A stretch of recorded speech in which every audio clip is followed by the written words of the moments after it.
Bibing liit. Kain na, bibing liit. Ay, niluwa. Kain na, bibing liit. Ay, niluluwa. Bakit niluluwa? Oh. Kain na, bibing liit. Uuwi na si Papa mamaya.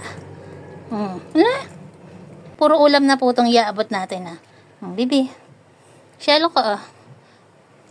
Pasok na natin sa bibig niya. Niluwa. Hindi ka pa talaga kumakain. Ayaw niya kumain kanina eh. Ngayon, testing natin. Meron tayong hawak na ulam. Kaprasong karne ng baboy. Tingnan natin. Kumakain naman ah. Kung nasaan na. Kumakain pa ka na lagyan. Arte eh. Tingnan mo. Kukuha pa po tayo. Kukuha pa tayo. Kanina nakita niyo po yung upload ko. Kahit anong pilit ko, ayaw niyang kainin. Ngayon, pag subo ko, wala na. Hindi nang hinuya. Lunok agad. Tingnan uli natin. Kiss sa'yo. Ayan, meron ulit tayong hawak.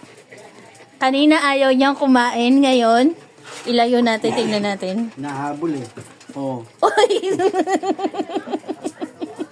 Ngunguyain mo naman. Hindi nang hinuya. Ba't parang ganon? Ba't ganon, Bibi? Ayan, sure po tayo na walang sakit si Shelo.